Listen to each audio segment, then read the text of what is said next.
Excuse me. Hello, and welcome to another exciting episode of the Comic Book Chronicles.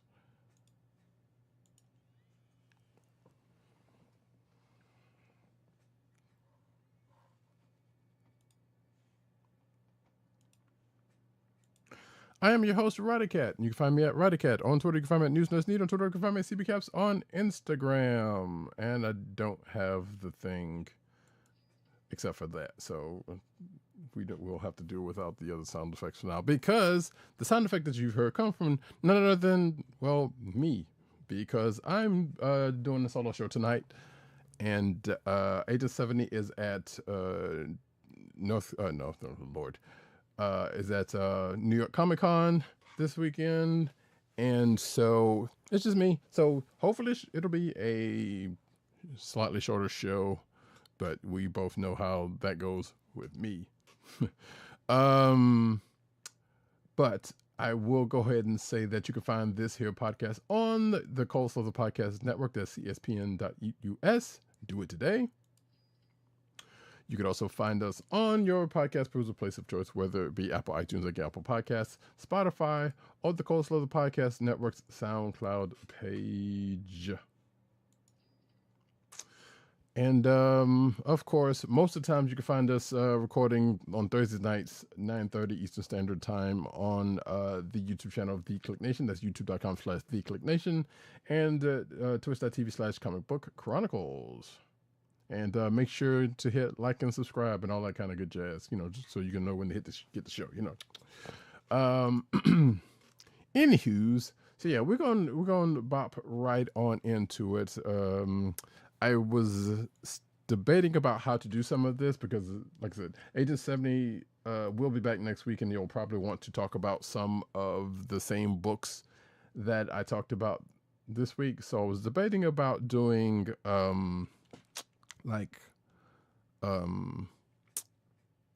basically doing a rapid fire review, and then we just talk about the books that we have in common next week, which might actually be the case. I'm still mulling that one out. But before we get to that, I just want to talk about this week's episode of Agatha All Along, because this definitely won't take that long, especially because it is episode 6. It is called Familiar by Thy Side, and it answers the main questions that we pretty much already, the main question that we pretty much already knew about a certain character, and possibly their motivations, and it's not what you think, or what you would initially think. But yeah, so hey,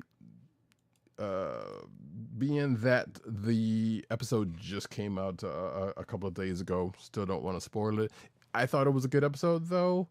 It was funny in spots. You could see some of the, and this is probably a slight spoiler, but not really. It's the same folks who did WandaVision, so you can basically see some things coming out of that, or some techniques and or things coming from that have made their way to this particular episode. I know I have said, hey, I was on board with the prevailing theory that was going around, but part of me was like, you know what, this could very well be a swerve, and there still could be some part of a swerve to it, but it doesn't. This episode seems to pretty much lay things out pretty succinctly about a thing, and hey, we still got a couple more episodes, so therefore there's still some more, there's still some more to be asked than answered about, like, say, the whereabouts of some people. But now that we have gotten past this point, we're just going to continue going on and see what happens now, and who, if anybody, who comes out of this scathed or unscathed, one way or the other. So that was this week's Agatha, and like I said, hopefully folks will get around to checking it if you are so inclined to that.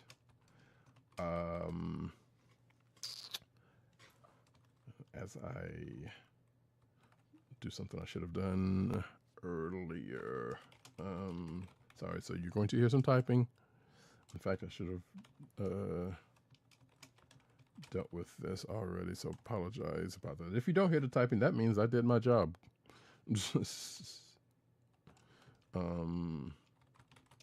There we go. All right, so with that, we are going to get into the comic books of the week.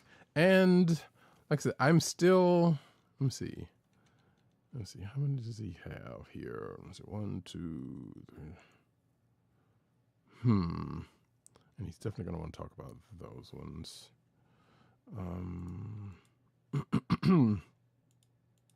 So those look like those are the ones that we have in common. Sorry, I'm just looking at our sheet here, which you can find, if you're so inclined, you will be able to find the show notes too after the fact, or if you're joining live, which, I don't know who does that. Oh, I do know some people that does that, and we appreciate everybody who comes by either live or actual after the fact. It's all spider corner here. So yeah, let's do this then. We're going to get into rapid fire. I think there is... Yeah, I'm going to do a rapid fire. And that way we can talk about the books that we have in common next week.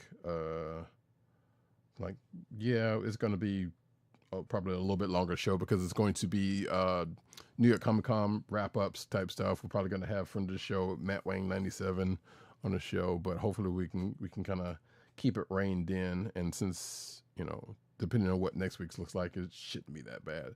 So that being the case, excuse me.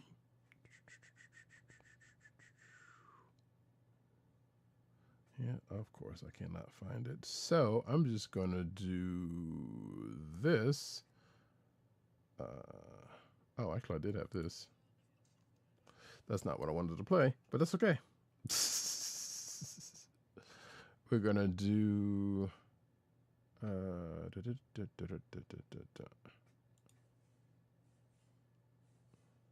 Not that one either, but you know what? Comic books of the week. Because for some strange reason, I cannot seem to find where I put my rapid fire transition. So that's a bummer. But knowing me, I'll probably put it right under here. All right, first book that I'm going to talk about as I pull up. Let's see. Oh, you know what? I surely didn't do that. So this is going to go great.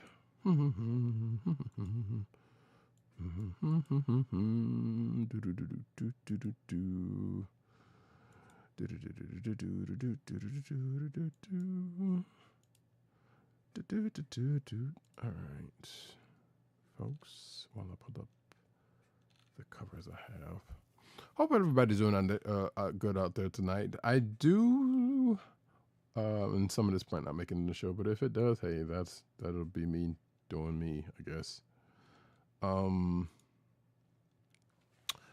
do know that, well, I can't find one blessed thing. This is wild.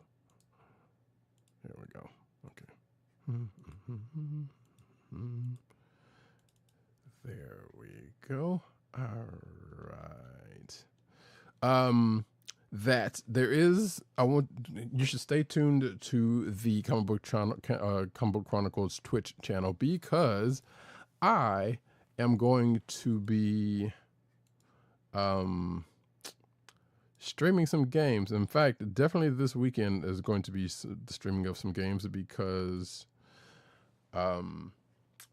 Well, Steam Next Fest is happening right now, and one particular game has a demo. There's a lot of demos that go on during the Next Fest, and sales too, but it's the demo that people kind of come for. And there's the demo for the Teenage Mutant Ninja Turtles Shattered Fate game that is out there, and I want to play it before that leaves. Assuming it's going to leave when Next Fest ends on the 21st.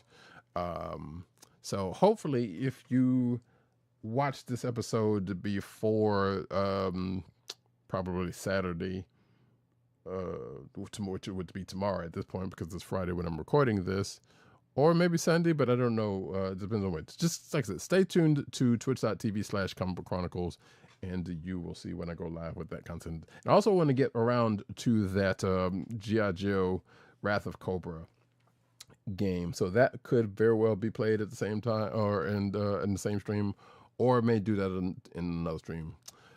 But also, it brings us to the first book that I want to talk about, which is Destro, number 5 of 5.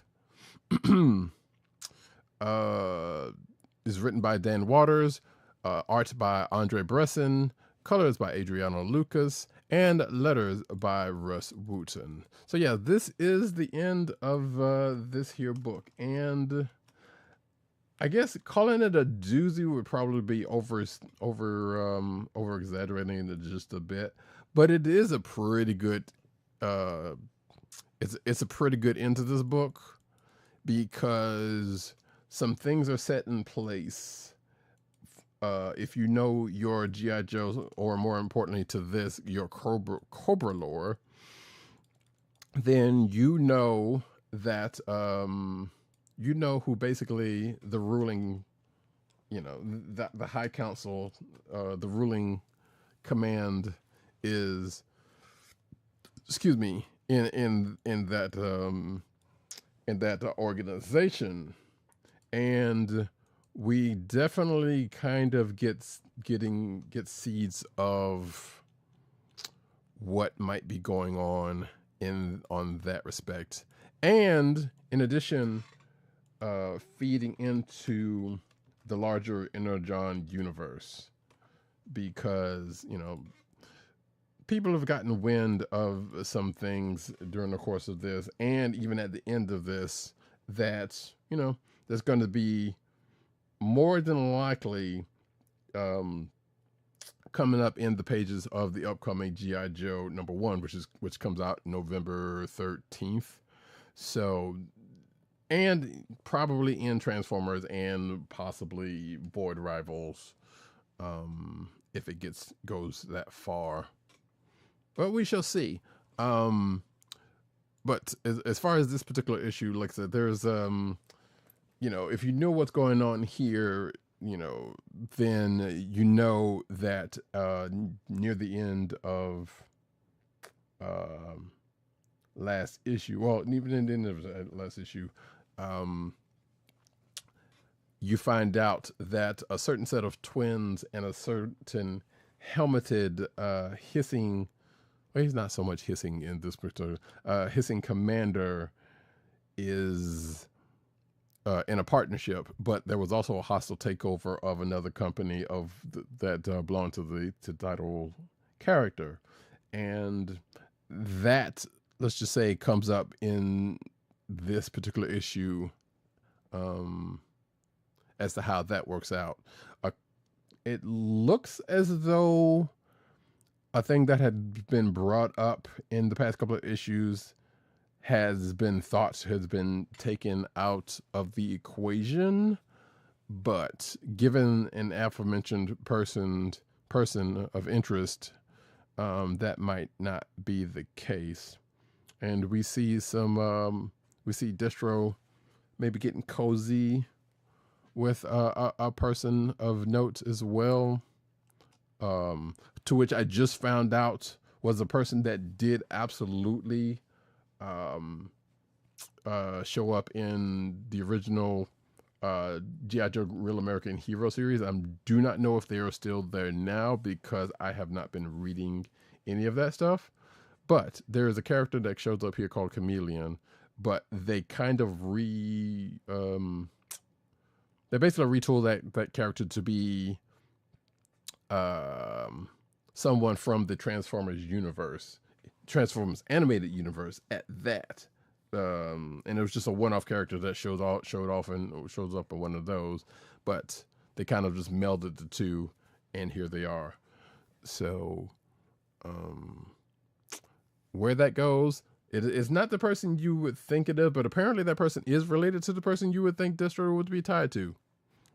We'll see how that turns out, or how that turns up, or if they even do anything with that in the Energon universe. So that is that's the one thing about this universe that's been interesting. It's, hey, the thing you may know might not go off the way that you think it was, or go off in a different way than you might think it was, or things are not even happening that you think should or would be happening by now. So it's been great. And this is the last book before G.I. Joe. Like I said, G.I. Joe #1 drops in November. So anything happens from here on there, and any other characters that show up is probably going to be there. Don't know. We shall see. What's up? What's up, Bungalow? Actually, you know what? The funny part is you didn't miss much because I just really started a few minutes ago. So you realistically didn't. So like you only missed me doing the intro of the show. So like I said, I just started right before you came in. So you're good, sir. But the ending of Destro was indeed grimy, and I am looking quite forward to G.I. Joe #1 when that drops. Like, I don't know how much of that, how much we'll see in that book, but I know it's going to be an introduction to the new character, which we have some news on later on in the show. But yeah, I enjoyed it. Enjoyed this week's issue. I didn't put it as a potential click of the week, but it's up there. It is very much up there. Yeah, I love the twins as well. That is another thing. See, I wasn't going to spoil that part because they have been kind of toying with the twins, is what we know about the twins, and we can safely say that one part of the twins' caricature is still there, and it is the one that you expect. And the other one that you would expect. The first one is not necessarily been the case, but they kind of toyed around with it. So Von Gloom says, I wonder if we'll eventually get a few issues where Cybertronians get human bodies against their wills thanks to Cobra with against him. You know what? Given what happened at the end of Destro, I would not be surprised if they play with that. But it's not going to be Old Snake, because Old Snake was Cobra Commander, and therefore, he's still quote unquote young. Unless they do some time travel thing, which that would be funny. But that Transformers episode, I feel like there's potential there for them to do something with that. Depending on what that is at the end of that showed up at the end of this issue. That's a good point as any, honestly, to bring up, because I've totally almost forgot about that before you bring it up, because I remember the episode very vividly, but also it's not one that comes to mind when I think of when I think of G.I. Joe episodes. All right, so and if you didn't but it would be a funny Easter egg. I think they would probably do something with it, because I feel like in Transformers canon, probably in the Japanese part, something like that happened, and it wasn't even to the same effect. It wasn't like, these they got transformed into human bodies. It was like, no, like, here's humans with Cybertronian tech, or which I feel like that's probably the case, or using Cybertronian, or it could be a headmaster situation, just changed around a little bit. We don't know, but regardless, the skies are still the limit, and that's the good thing about the Energon universe at this point, because like you have an idea of what could happen, but at the same time, you don't know anything about what will happen. And that's a beautiful thing. You know, that is a beautiful thing. So let's see. Next up, though, as I'm moving on, just like I'm supposed to be doing rapid fire, but you know me, I will get to talking in a second. And I'm sure some people are like, yeah, yep. All right, next book is Flash Gordon. Okay, see, you're acting up. Okay. See, I'm doing some of this stuff on the fly, which I totally forgot about some things I needed to do on this one. Let's see if we're going to do that.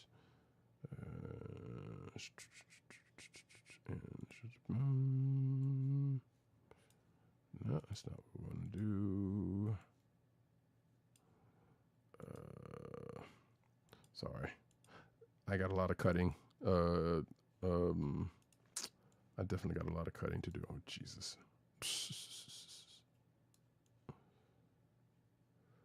To do. And I did a lot of, which by the way, the last show came out a few days late because I ended up getting busy and things were things. But hopefully, you know, hopefully it's out there, so you'll get that one and this one in a timely manner. You'll have basically 2 this week. All right, here we go. Flash Gordon, number 3. Oh, let's see. There's no telling with the Japanese storylines. They're all over. Yeah, pretty much. From the stuff that I've watched so far, that is absolutely true. All right, so next book is Flash Gordon number 3, like I said, written by Jeremy Adams with art by Will Conrad, colors by Lee Luffridge, and letters by Taylor Esposito. So we get Ming the Merciless's or basically his origin story at the beginning of this, before he gets back into the action with what's going on Planet Death. So Old Stink was a great cameo. Yeah, it was pretty funny, which, you know, the stuff that they used between both shows, whether you know it from the other show or not, was kind of interesting. So, which actually we got some news about something else that another book in the universe borrows from. Well, that's not Never Said borrows from. That's actually a total lie. It's something I called last week, but anyway, we'll get to that in the news. So yeah, Flash Gordon number 3, Ming the Merciless's origin story, and then it cuts back into the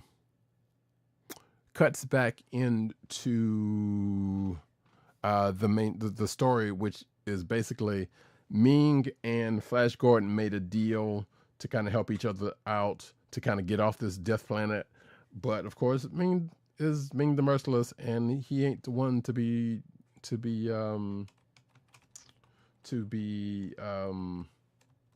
trusted, which, you know, Flash knows.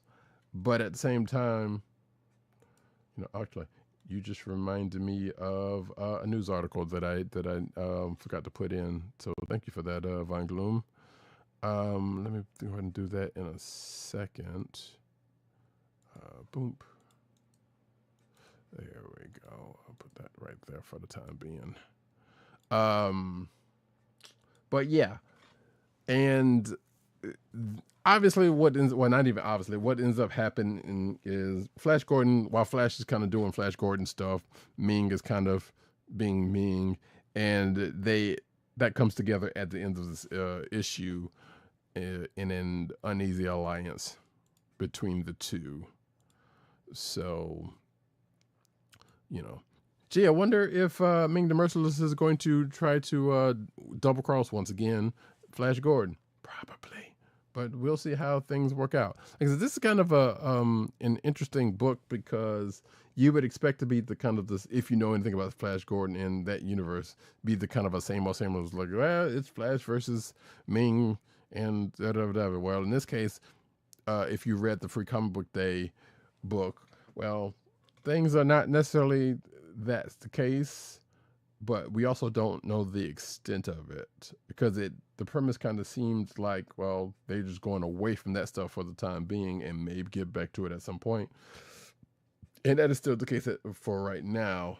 But we don't, we don't know how it's gonna, where is it going to go in the future, which is fine, which is fine. A little bit of mystery is not hurting anybody in this particular case, because no one was expecting in the year 2024 a Flash Gordon book, or Space Ghost, or Johnny Quest for that matter, of which we've been talking about in the past couple of weeks. So, some new stories from these characters, keeping the franchise alive is not a bad thing at all. Let's see. I'm trying to do two things at once, so this works out well when I'm the only one. When I'm the only one doing things. Oh, didn't mean to do that. There we go. Okay. So the next book that we're going to talk about, yeah,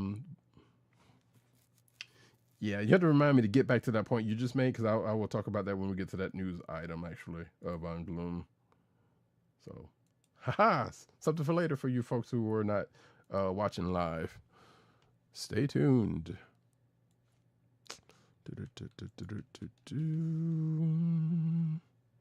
My next book is Star Trek number 25. Like I said, I'm doing rapid fire because the books that we Agent 70 and I have in common we'll probably talk about next week when he's back. So right now I'm just doing the ones that I read.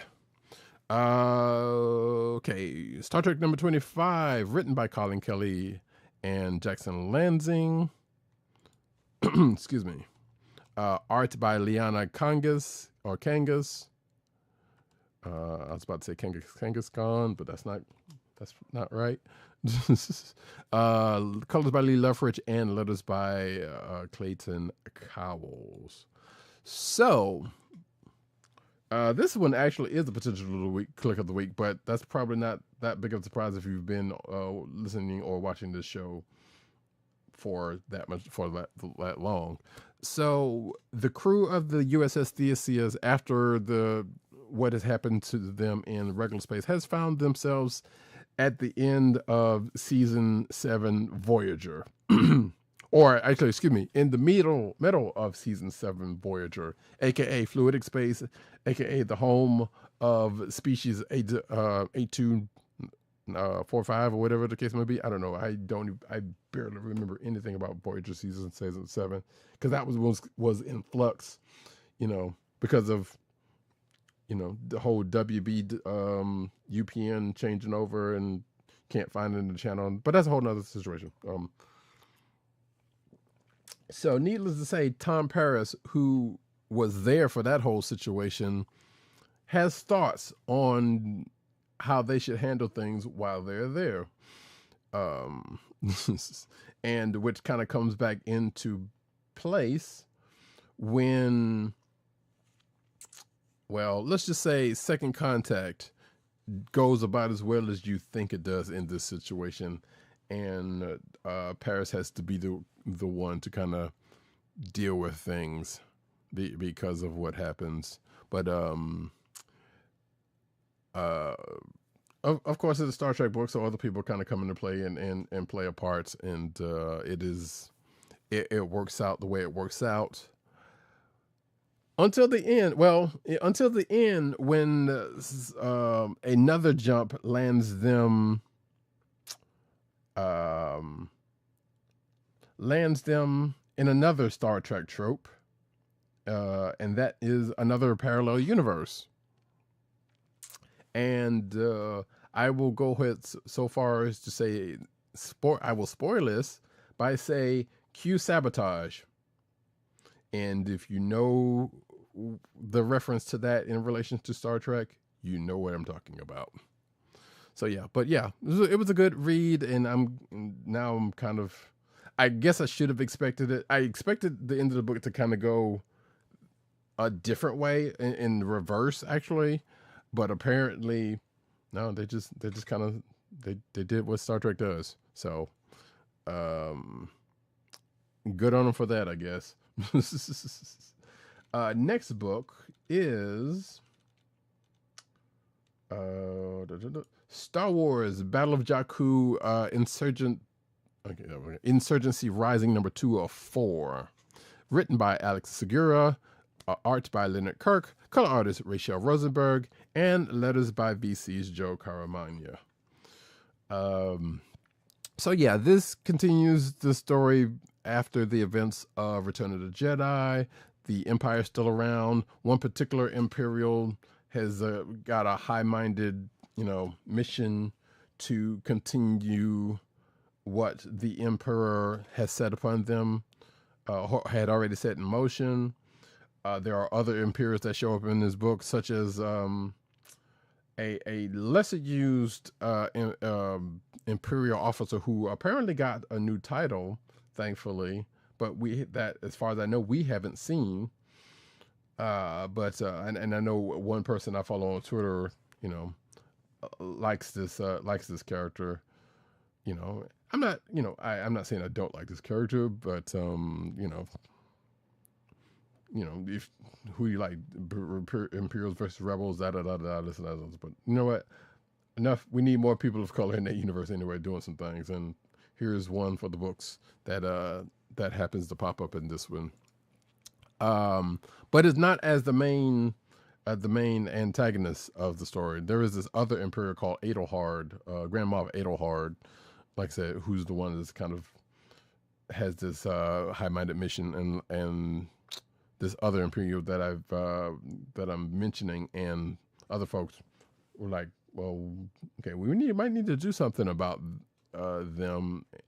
But there are people on all sides doing that. Like I said, the other side of this, we have the rebels getting wind of this, and we have a meeting with Leia and Mon Mothma about the whole situation, and they put together a special missions force, special missions team to kind of deal with it on theirs. And then, of course, you have the the folks on the underground that also have gotten wind of things going on, and what they're going to do about it or not, or at least certain parties within are trying to figure out what they're going to do about things or not. And that a whole lot of things are coming together. Luke shows up in this and meets this group that we talked about last issue, the Acolytes of Beyond. I'm still not entirely sure what their whole deal was. They're kind of dark-sided, but to what end? They, for all I know, they could be the ones helping Palpatine, with what we know is going to end up happening later on down the line from this book, what we've already seen in movies. So who knows? Let's see. Oh, I thought there might also be shades of Luke starting up the Order again in this, but I'm only, projecting that from a conversation that happened in during the course of this issue. So who knows?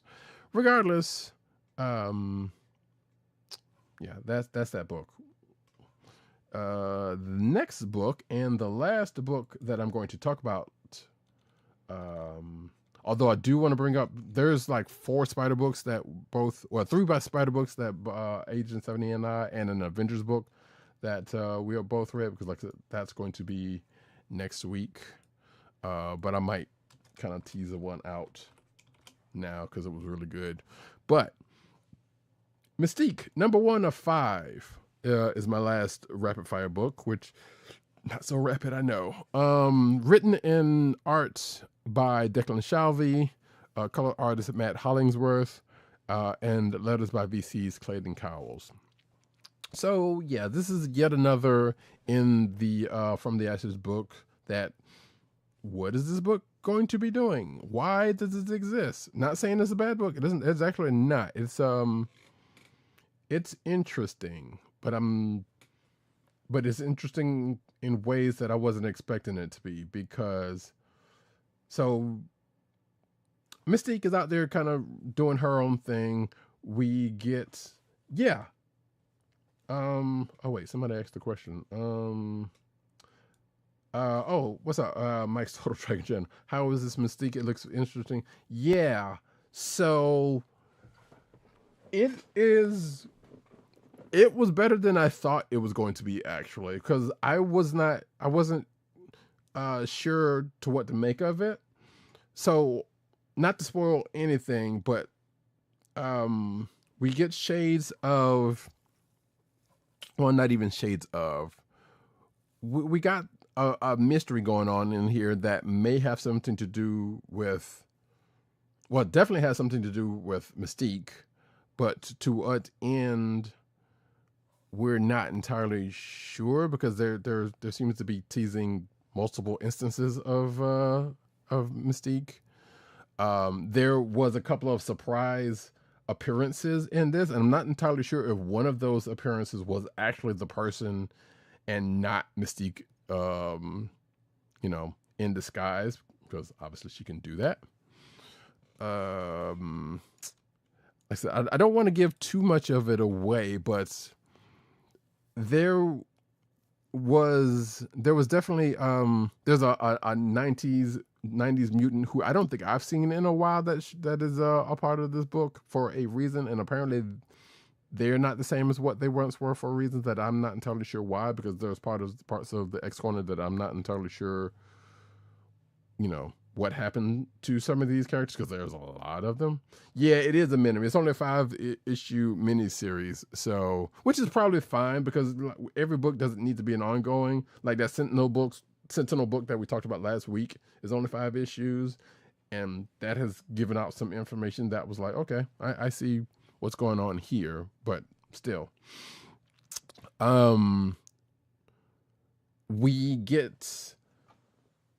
I was really surprised. I will spoil this one part. Shield shows up in this, or parts of Shield, I should say. More specifically, the top brass or former top brasses one current and past, and one was past, show up in this, and family members related to one of them shows up in this for a reason. Yes. Let me see. What up, Benji? Good to see you. Happy to have you here. Let's see. Yeah, let me finish what I was saying, and then I get to some of that other stuff. So there is some Mystique. Oh wait, no, I did move that already. But so Mystique's basically pretty much doing the thing, showing that she is the best at what she does, while looking, while trying to get some information on a thing that may have something to do with what other people are looking for, while looking for her. I guess to say, because her still being around after the Krakoan era is still kind of as a threat in one way or the other. So, and at the end of this, well, let's just say at the end of this, something might have happened to a character that we just saw in the last Spider. As a major figure in the last Spider-Man event, that may or may not have been taken out, and that is a surprise. Well, actually, no, I take that back. That's not who I thought it was. But someone related to. I'm sorry, I was thinking of two different things, but someone potentially related to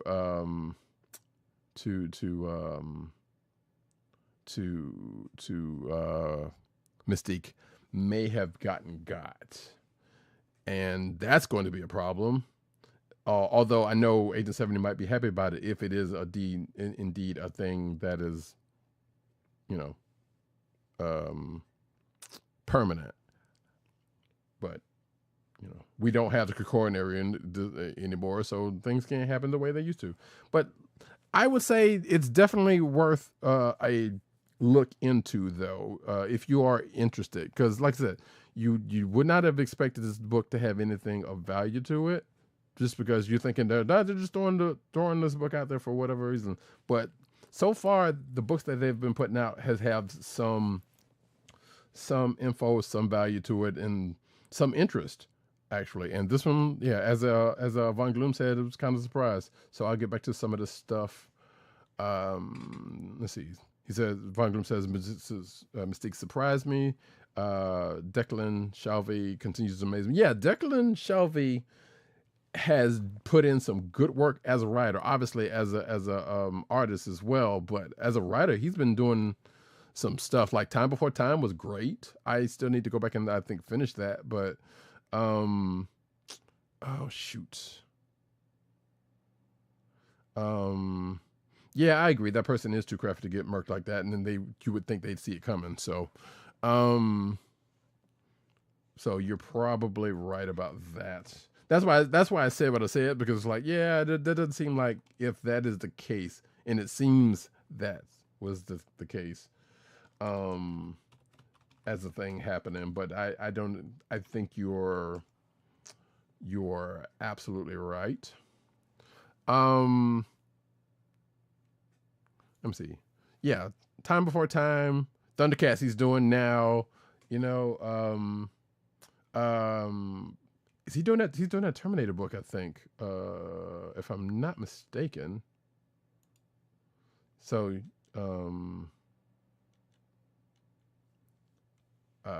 yeah, like I said, Declan Shalvey's putting in work, and it is, as Von Gloom says, it's kind of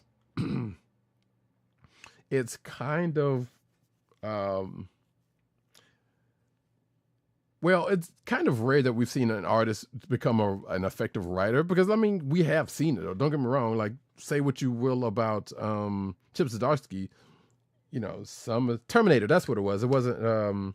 Yeah, Terminator. It was the book I was thinking about. Not. Yeah.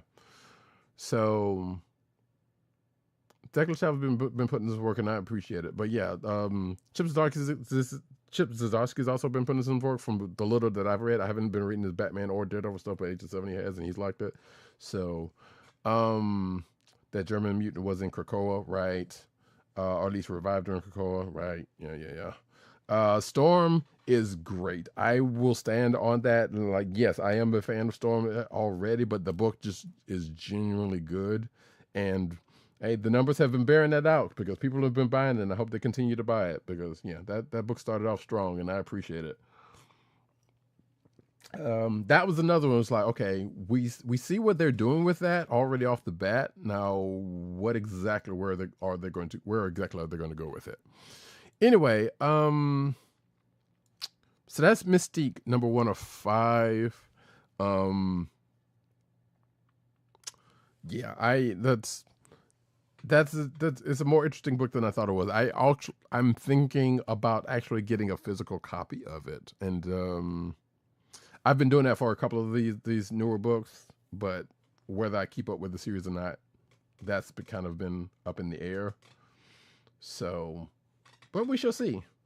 And with that, my people, well, actually, I'm going to bring up one more book, and I know this is one that's going to come up next week. Because I see Agent 70 has it on his list, but I'm just going to touch up on it really, really quick before we move on to the news section, and that is, excuse me, Ultimate Spider-Man number 10, written by Jonathan Hickman, arts by David Messina, color artist Matthew Wilson, and letters by VC's Corey Petit. Excuse me. Potential click of the week for me. I'm just go ahead and say that right now. Uncle Ben and J. Jonah Jameson pretty much has been kicking the bear this whole issue from one way or another. You thought it was going to go the title. Well, wait. Excuse me. The cover seems to suggest a thing that doesn't actually happen, but almost did. Wait,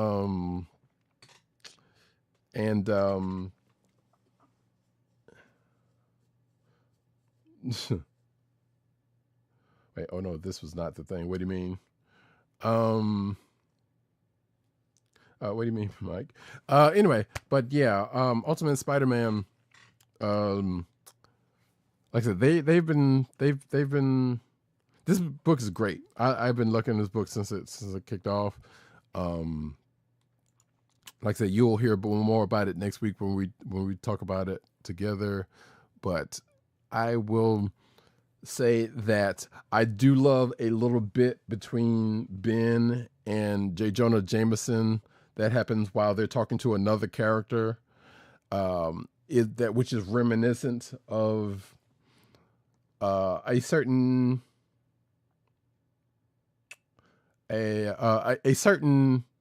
thing that happens from an Eddie Murphy movie of note from back in the 80s. Let's just say that's a part of a conversation that was had, and I love that part. It was really great.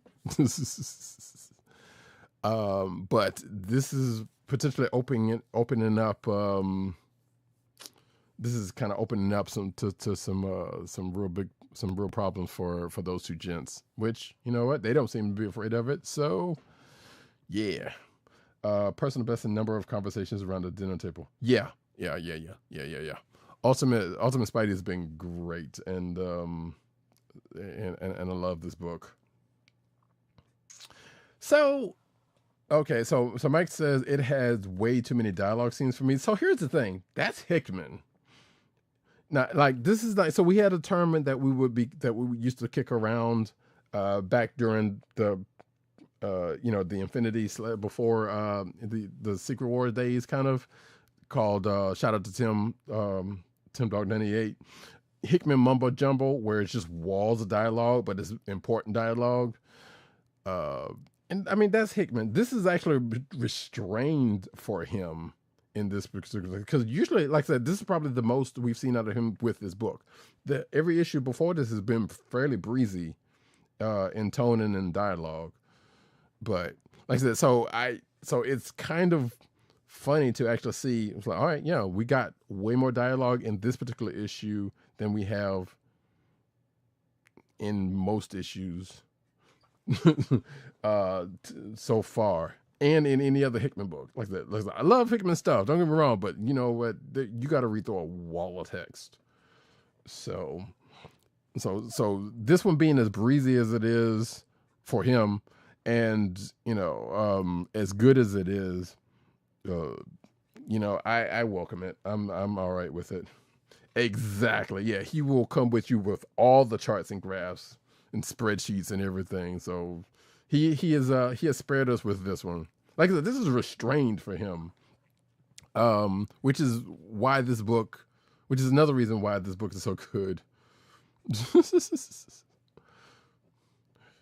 Okay, so Von Gloom says that Hickman is the reincarnation of Chris Claremont. First of all, Claremont's not dead, sir. And I would like to believe that Hickman has been closing some of his loops that we know of.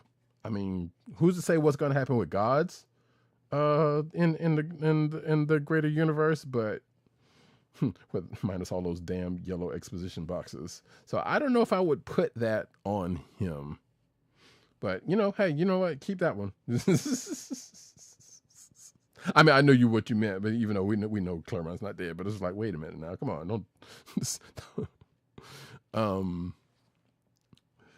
But yeah, like I said, I love Hickman stuff, and like I said, the restraint this book has had. He's not writing though. Hey, he comes. Look, he's been back, and he will actually be back because he's doing. I mean, he's still around, and he's still actually no, because he's got a Wolverine thing coming up. So I know he's got some stuff in the pocket coming up, so he's not like completely gone from writing yet.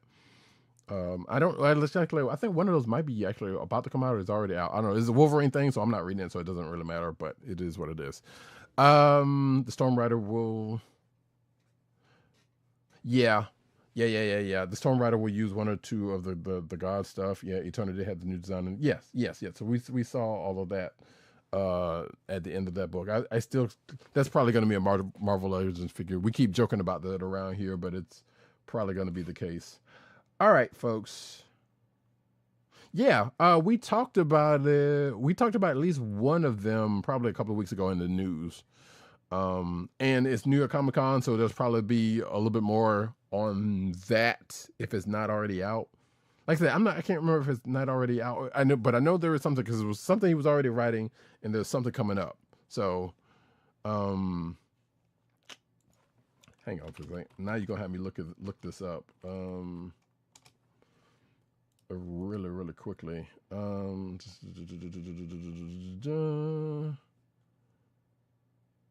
Yeah, Wolverine Deep Cuts. That's the one that's out now.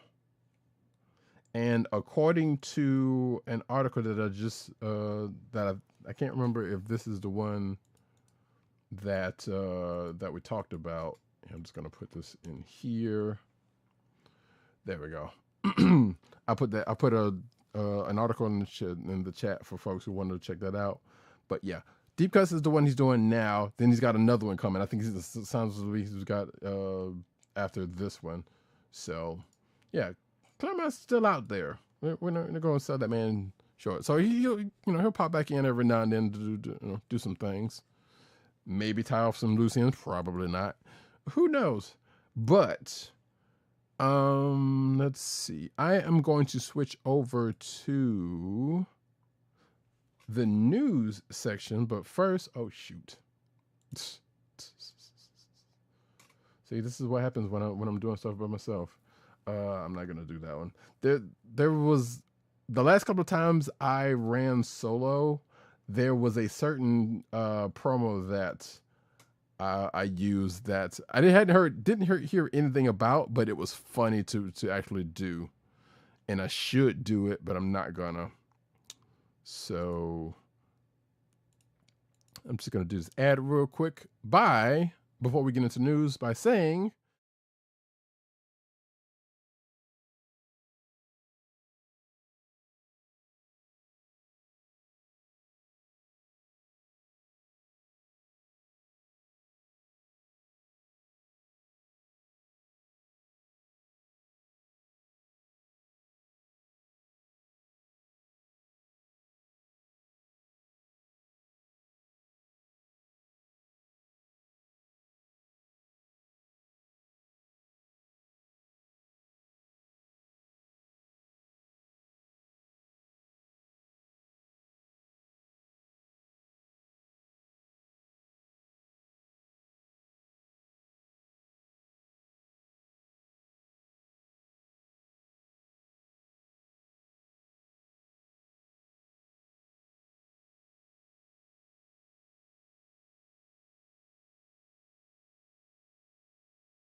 The news.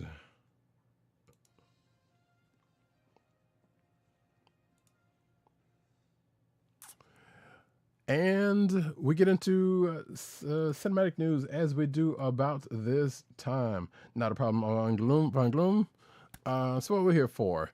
Cinematic news. Regular show's sequel title might have been leaked. So in the midst of all these other shenanigans that Warner Brothers is doing, I guess there's another regular show series happening. If you're a fan of that show, which I like that show, so, or at least from what I saw of it, that show was all right. I mean, there's no Gumball. Gumball's wild. I love Gumball, despite whatever that one voice actor ended up being an ass or whatever. Anyway, so let's see. It says here that there's an upcoming show that has been keeping many of his secrets close to his vest, but a new job listing might have spilled the beans not only on the title of the regular show's new series, but what animation fans might expect from Mordecai and Rigsby's long-awaited comeback. And this is one of those articles where it goes way too far into other stuff before getting to the point. The show will be possibly Whoa. And Mordecai and yeah. The show might be called Regular Show Lost Tapes, as the project that the new role will be a part of.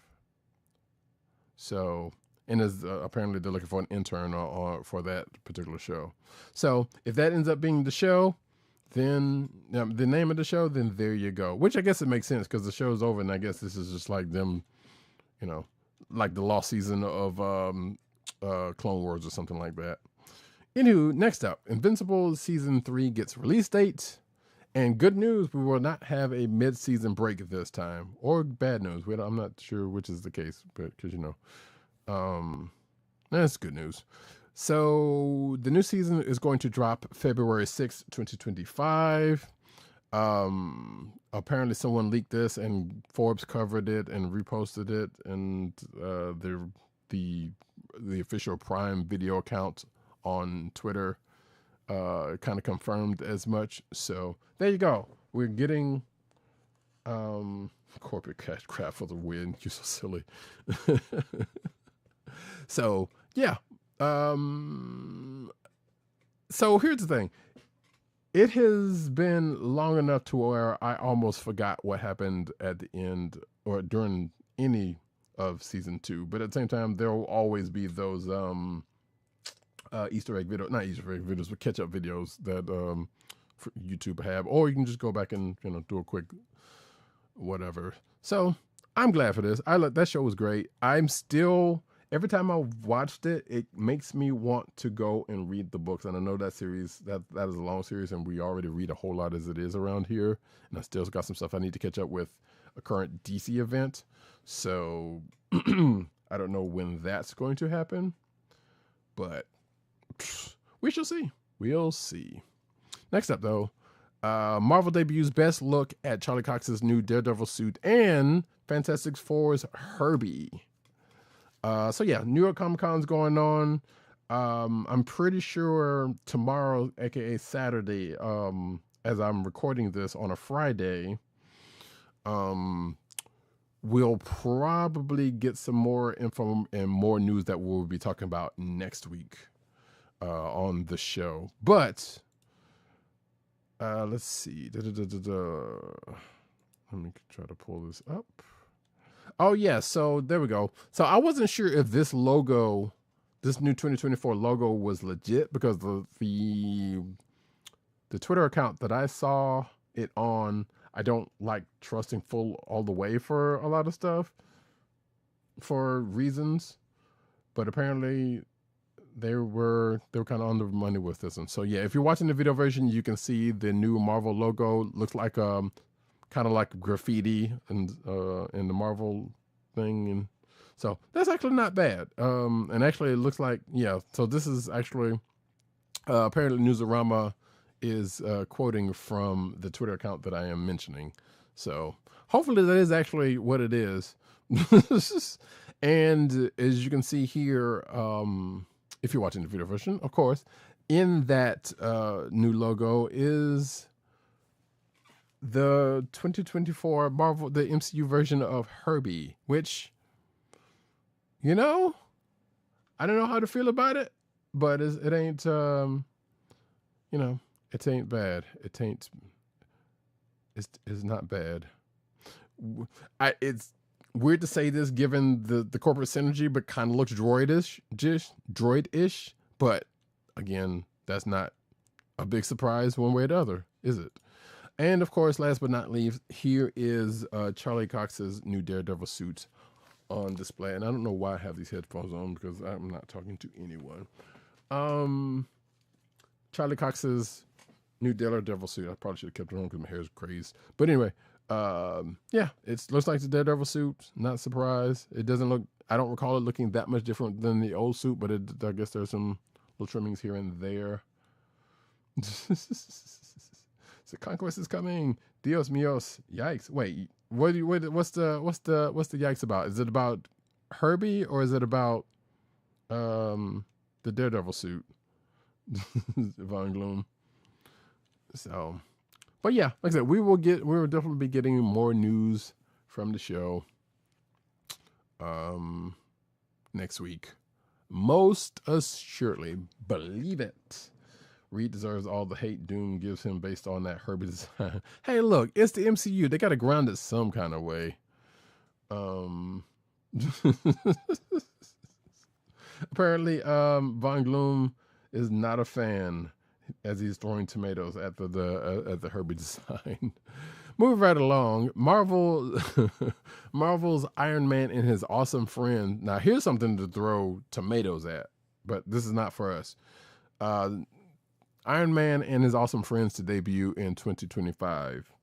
Yes, they are taking a cue from Spidey and his amazing friends.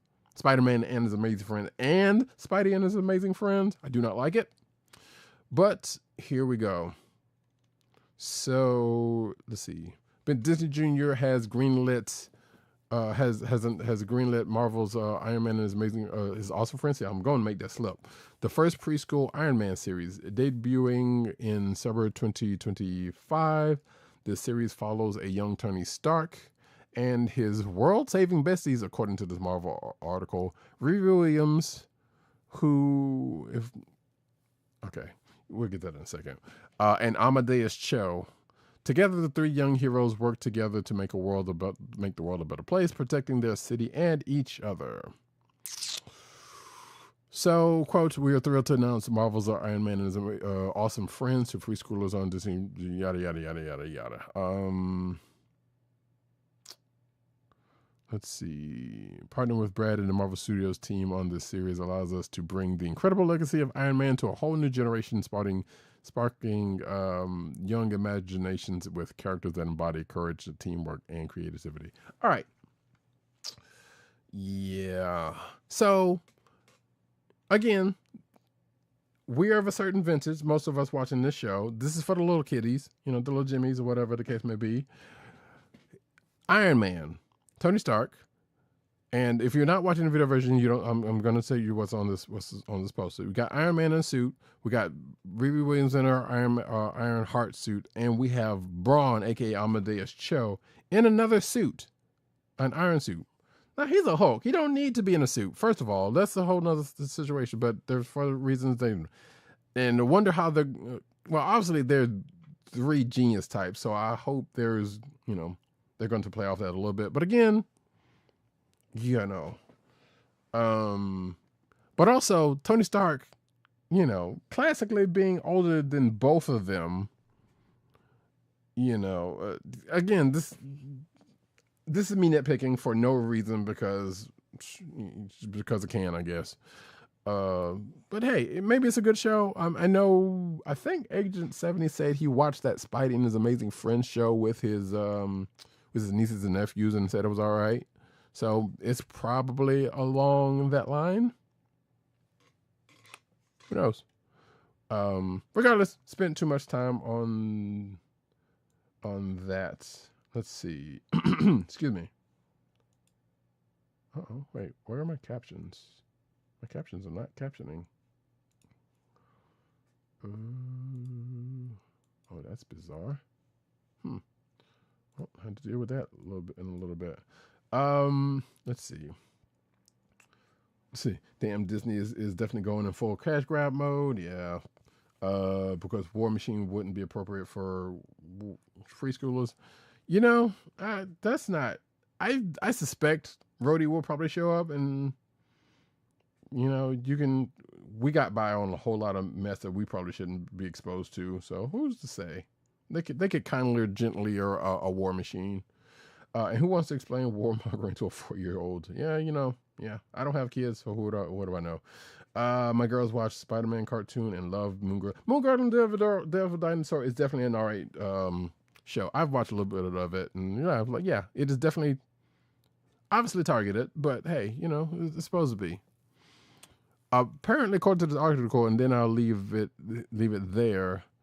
To help them in their superhero endeavors, they each have their own Iron Man suits that allow them to fly and give each enhanced super strength. Again, Braun is a Hulk. Iron Quarters under the supervision of the supervised android Vision and their furry pup Gamma, not Sparky. Come on, man. who has her very own Iron Pup suit and accompanies the Iron Friends on many of their adventures. So yeah, they're going full. They're going full. And I wonder if this Aiden is related to Alley from Alley on from Agatha. We had G.I. Joe for sure. Yeah, G.I. Joe, Transformers, He-Man. The list goes on and on. Anyway, next up. Tom Holland announces the launch of a non-alcoholic beer brand, Beero, which pretty much sounds like bro, on October 16th. So yeah, this announcement came out and people were kind of upset, bummed. I don't know what the hell was. So I did not know this. Apparently Tom Holland had issues with alcoholism. And also, I keep thinking, like, yeah, I know he's in his 20s or whatever the case may be, but I was like, damn, he plays young, but also he still looks still in his teens to a certain extent. So it's, even though he obviously played a teen in the MCU, but you know, so for me to see, it was like, Tom Holland drinks, like, we know he's having sex, but anyway, so yeah, non-alcoholic beer, you know, not my thing, but I would be curious to try it. Let's see. So the brand will feature 3 brews equally familiar and completely new per the Instagram account. And you can see, you know, if you're watching the video version, you can see Mr. Holland trying it out, or at least looking to be trying out one of the beers. So yeah. That's the thing.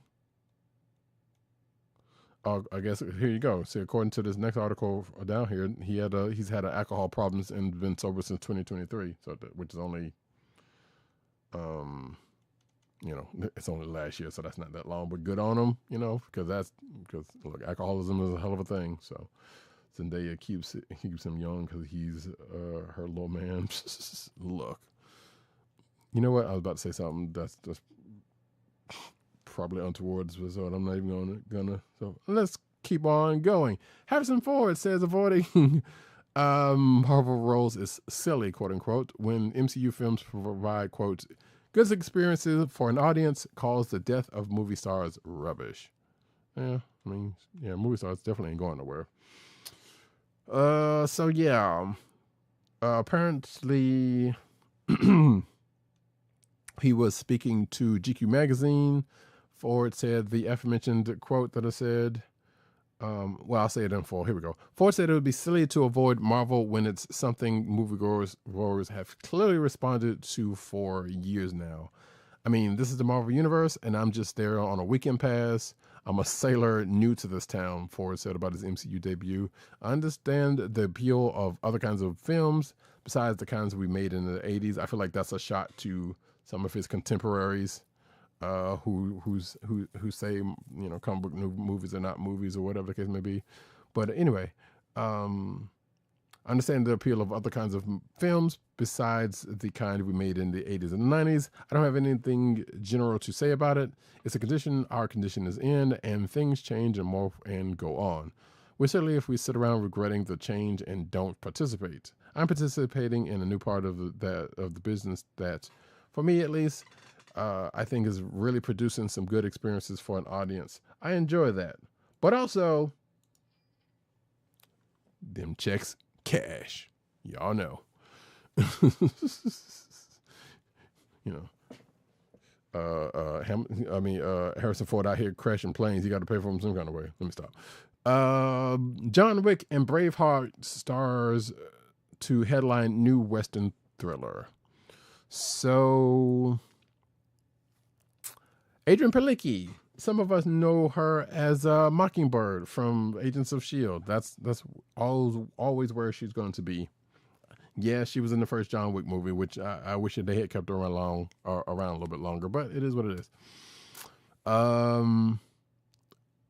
So apparently she and some other folks are going to be in this movie called The Wolf and the Lamb, which is a new Western horror thriller set during the expansion in the 1870s.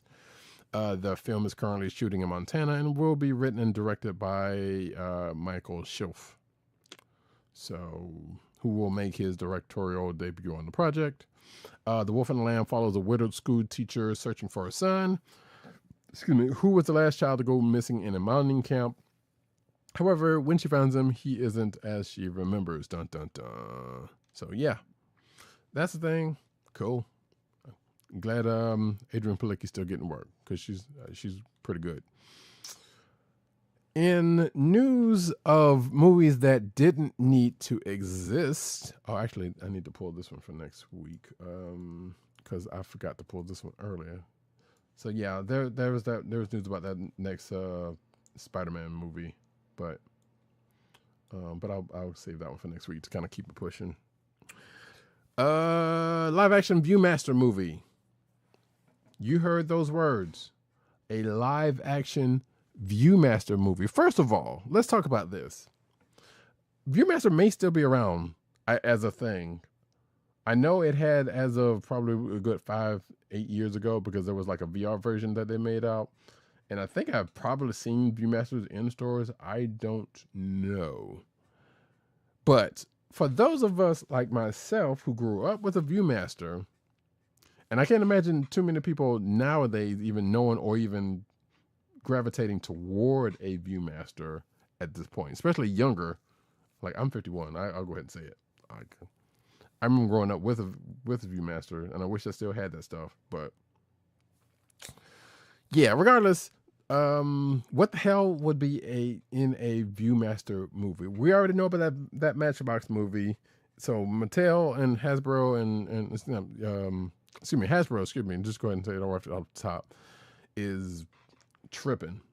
But the live action movie will be developed with Sony Pictures, of course, and Escape Artists. Viewmaster has been around since, it goes into the history of the Viewmaster, so yada, yada, yada, yada. Viewmaster has inspired generations to embark on boundless adventures, offering a treasure trove of storytelling possibilities for this film, according to some dude with Mattel Films. Good gosh. So, yeah. Von Gloom says whoever approved that movie is taking the serious drugs. Look, they want to use that IP, especially since and this is obviously coming off the heels of that Barbie movie working out the way it did, clearly. So, yeah, they're here we go. That's all that is. We're gonna see. As Jack Nicholson's the Joker said, ship it all. We're gonna take it out a whole new door. What if he said it like that? So, but this is crazy. This is absolutely bonkers. But it is what it is, and here we go. There's going to be more. I saw another article that says this is just the beginning of the deluge. So we shall see. Also, I missed the Wolf and the Lamb sounds like some evangelical church sermon. Yeah, pretty much. Prey star Amber Midthunder joins Monarch season 2 at Apple TV Plus. So good. I am also glad she's good. She's getting work. They need to make another. I don't know. I know she's getting work, but good to see her in things. So apparently she's going to be in a heavily reoccurring role, according to this article from Variety. Given how short the season for the show is, I can't imagine what heavily reoccurring means. Well, I mean, outside of the obvious in that respect, because like what, 8 to 10 episodes. So sure, she'll probably be in 7 of them or something. I don't know. You might as well say she's in it. Let's see. It talks about the cast. Midthunder will appear as Isabel, described as an intelligent and powerful businesswoman. So, and then it goes through her acting credits. So there you go. Cool. Hey, Tajari. Anyway, next up. We get into Anime Corner, which I don't know if I have anything appropriate for that, but what we're going to do is...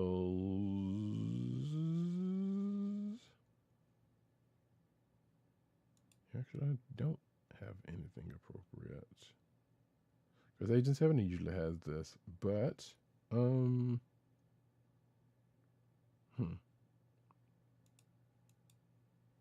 sorry.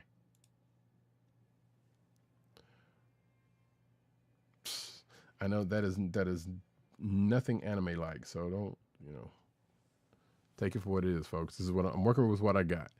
My Hero Academia and Fullmetal Alchemist's anime studio is responsible for one of Adult Swim's best and most depressing anime. So I remember this show, and this is an article that's not necessarily, pertinent to right now, I guess. But I brought this up to remember, hey, Studio Bones have been working for a good minute. So Wolf's Rain is the anime that we are speaking of, and I remember seeing this on probably either Sci-Fi Channel or G4 Tech TV. I'm pretty sure it was G4 Tech TV actually when they had anime, and I brought this up recently before even seeing this article. That hey, once upon a time there was a cable channel called Tech TV. They showed tech shows. They showed video game stuff, and then they merged with G4, which was primarily gaming, but they also played anime on Saturday morning, and they merged with G4 and went downhill from there, but still kept some of that stuff, including the anime. So, and partly because a lot of things went online, so cable channel. Anyway, Wolf's Rain, yeah, that was a thing. I vaguely remember what it was about. I'm fairly certain it was about werewolves. In fact, it was a pack of werewolves trying to get someplace or whatever the case may be. But yeah, it was a good show. And well, excuse me, folks. I don't know if you hear that behind me, but things going on. But if not, like I said, I did my job. Yeah, it was an interesting show. For the time. Because it was like, okay, yeah, this is some anime stuff, and it looked great, and the story was what it was. Like I said, I barely remember what it was. I remember as a pack, and they were trying to get somewhere for some odd reason, and they were trying to find paradise according to this, and it was a depressing show. I do remember that. So. Von Gloom says Wolf's Rain is a classic. Forgot about it, and it was an version of the werewolf lore. Yeah, pretty much. So it was a very sad show from what I remember. But yeah, it's out there somewhere. Probably on Crunchyroll or something. If you like, Studio Bones' current offerings, such as Fullmetal Alchemist and My Hero and Mob Psycho, yeah, you should check that out. You should definitely go check that out. And I forgot it was on Adult Swim. Because that's not where I watched it. So, wolves knew the key to paradise. Right. And they were trying to get there. So, because, yeah, I saw this, like I said, I saw this on G4 Tech TV. So, back during them days. Next up. Gintama reveals new anime series. So Gintama will return next year with a wild new anime series, according to this article. Whoever wrote this article, basically says that Gintama may not be an anime franchise that is as big as the likes of Dragon Ball, One Piece, and My Hero, but it's garnered a passionate fan base. It's anime, of course it did, and has continued to be a part of the medium for years. I don't think I've watched much of anything of this thing. I've seen it. I've seen the name, and I've seen it come up. But anyway, since its debut in the pages of Weekly Shonen Jump in 2003, the surreal, hilarious story of Gintoki Sakata has explored some truly bizarre territory. Years following its previous anime series, Ginotama is set to return with a new anime series that will highlight a very different side of its main character. Get ready, Gintama fans, as Class 3Z's teacher Jinpachi's anime adaptation might not be what you expect, according to this article. So, if you know anything about that Gintama and that series, whether anime or manga, this might be something for you. Who knows? We're going to throw that in for next week's show also. Nobuyo Oyama, voice actor for the beloved Japanese cartoon robotic cat Doraemon, dies at age 90, sadly. So, I have seen Doraemon, pictures of Doraemon.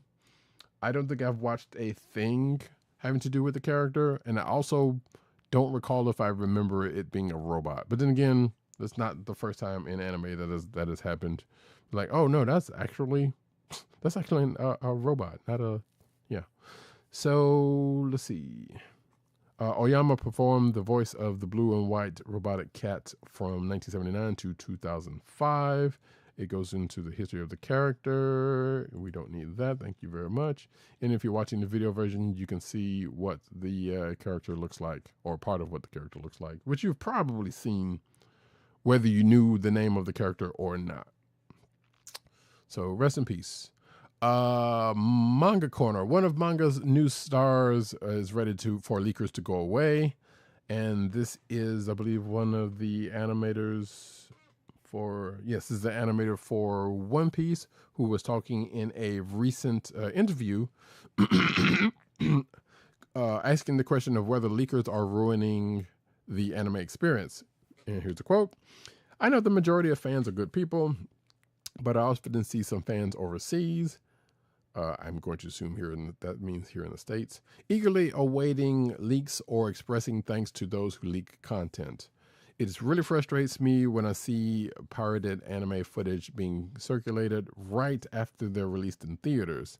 How many reading and viewing experiences were ruined because of leaks?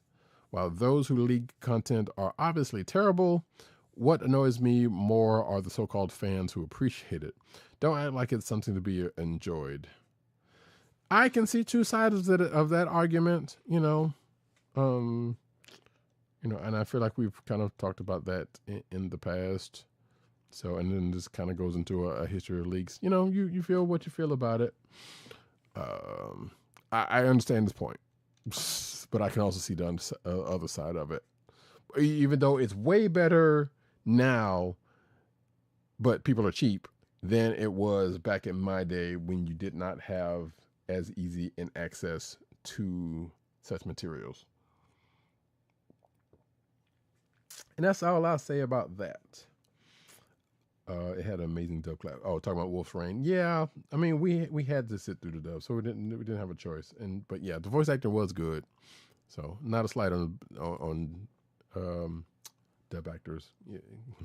I don't want this to come back to me. Just in case it ever. If y'all ever hear about me, doing a dub for an anime, which I doubt will ever happen, or any such thing, just know, I'm with voice actors. Period. Yeah. We'll drop this in here. Maybe we'll put that one in. All right. Next up, though, DC introduces the fractal lanterns to Green Lantern in 2025, and this is, of course, getting us into the comic book news. So yeah, I'm also seeing on the side January solicits. Looks like it's about to be coming out. If they're not out already, I have not checked, so this is news to me. But it is also the weekend of New York Comic Con, and I'm sure some of the stuff is coming out between both of those. Yeah, according to this article, January solicits for 2025 are out, so maybe I'll put that in the show notes. But let's see. DC Comics is to introduce a threatening wave band of lanterns to the DC universe in 2025. The fractal lanterns, because they've done pretty much everything else under the rainbow, actually. Who manifest uncontrolled parts of the emotional spectrum across the galaxy.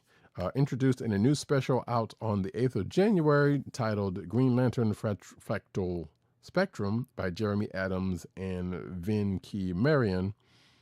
Ken Marion, then followed later in the month by Green Lantern 19, which I need to catch up on, by Jeremy Adams, Fernando Passari, and Okla Albert on the 19th of January, with Hal Jordan and the Green Lantern Corps having to deal with with these emotional outbreaks. Boom, boom, boom. There is, I guess, either the cover or variant cover to said Fractured Spectrum book. Excuse me. And there's other variant covers. So one of these, oh no, okay. So this big one, if you're watching the video version, is probably the main cover, and there's variants for the rest of these. But okay, cool. Like I said, I need to catch up with Green Lantern because I've been kind of curious about more DC stuff going into this all-in situation. But I still need to catch up on Absolute Power and the stuff that led into it because I'm dumb like that. But here we go. All right, so here's something we teased earlier that Von Gloom was mentioning. But DC Comics reveals Absolute Flash, Martian Manhunter, and more. So let's see. This is from today, isn't it? Yes. DC Comics has revealed that their Absolute line will grow in 2025. There will be new series in their DC All Initiative also. And there was a panel today with Scott Snyder, Nick Dragotta, Tom King, Daniel Sampere, Joshua Williamson, and Dan Mora, Jeff Lemire, and a lot of people. Nick Robles, Jason Aaron, Jeremy Adams, Al Ewing, Clayton Henry, and Hayden Sherman to just round off all of that. So the big news was that the new Absolute series, Absolute's Martian Manhunter, is on the way, written by Dennis Camp, who is also writing Ultimates, and that's been pretty good, and illustrated by Javier Rodriguez. Wait, is he on Ultimates also? I know they've done work together, but anyway, the series will join Absolute Green Lantern and Absolute Flash, in 2025. See, Camp is making his DC series debut with Javier Rodriguez on a new take on, according to this article, DC's most enigmatic characters. I can speak, I promise. Fans will have to wait until next March to see if Chaco's Martian Manhunter's favorite stack will be involved. So let's see. Jeff Lemire was also on hand, and he's talking about with Nick Robles' Absolute Flash series, which is also going to launch in March. So they described how Scott Snyder recruited them for the series, reimagining the fastest man alive for this new storytelling universe. Why Wally West was the right speedster for it, whether, outside of Barry or whatever the case may be. Let's see. And apparently there was a very public first look of Absolute versions of Captain Cold and Captain Boomerang, because what is Flash without his, with some of his rogues gallery? I believe you are seeing them if you're watching the video version as we speak. Oh, but what did let me go back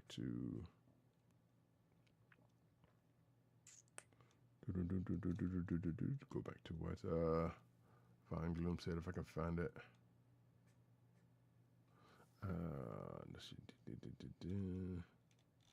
I cannot. So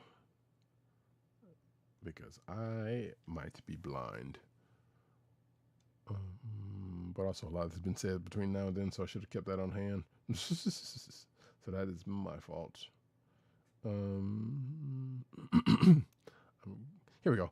The premise of Absolute Martian Manhunter reminds me of Marvel's Sleepwalker for some reason. The comparison, probably not unjustified, but yeah. So let's see. Green Lantern Corps will also join DC's Absolute line in March of 2025. Al Ewing's doing the writing, so I'm definitely going to check that out. Let's see. Got some art shown. by Janoy Lindsay and Al Ewing talking about how he got recruited, looks like, and what members of the Green Lantern Corps will appear in the series, in addition to Joe Moline. That's cool. Like I said, Green Lantern I got to catch up with for a lot with. So let's see. Adams will continue writing the monthly adventures of Hal Jordan and the Green Lanterns Corps, but that's the Green Lantern book. But this is Absolute Green Lantern, so there's that. Let's see. It's Captain Atom.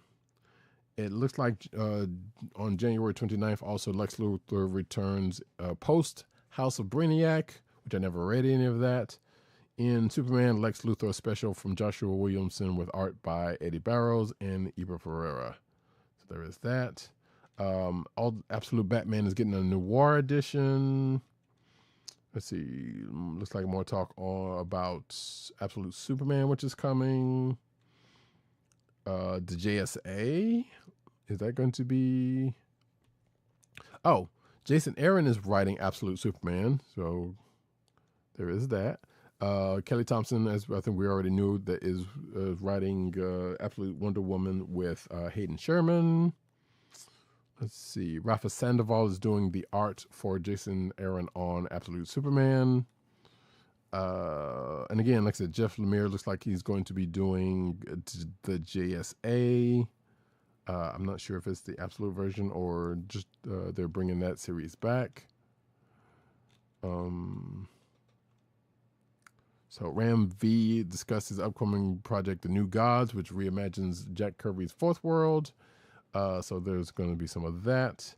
And Al Ewing is also working on another DC project outside of Absolute Green Lantern, and that is Metamorpho the Element Man. So he's going to be writing Metamorpho, who's been getting a lot of shine lately, weirdly enough. Apparently, Al Ewing is a longtime fan of Metamorpho, and he shares his exciting on working on the series and collaborating with artist Steve Lieber. So there you go with that. Then they talked about some current stuff with Wonder Woman, with Tom King and crew, and Clayton Henry. Oh, Dan Mora also revealed his work for Justice League Unlimited, which will launch November 27th. So looking forward to seeing that.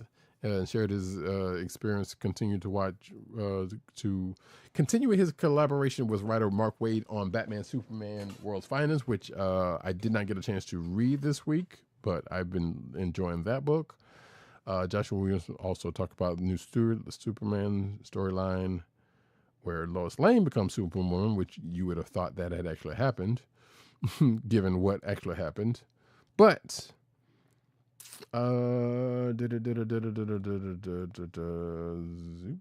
more fodder for next week. And yeah, Clayton Henry talks about his experience working on Action Comics and current stuff they're in. So yeah, that panel had a lot of stuff going on with it. But next up, Lion-O versus Mum-Ra for Thundercats in 2025. So yeah, when Thundercats returns,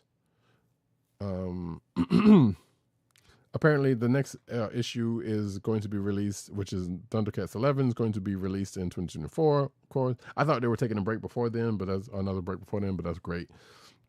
But when and it goes into that what happened with Wily Kit and Cat in Mum-Ra's pyramid. Apparently, Lion-O's going to try to go solo to roll up on Mum-Ra. Yeah, we'll see how that turns out and go into the year from there. So Thundercats have been great. I have been loving that book and will continue to unless something drastically happens to it, which I can't see happening. I didn't ever want Krakoa to go away, says Jordan D. White. So he didn't want Marvel to reverse Massive 2019. Yeah, so I think we can agree that the Krakoan era was great for a lot of reasons. I know some people didn't like it because, it seems like a lot of extra stuff that didn't necessarily need to be. But,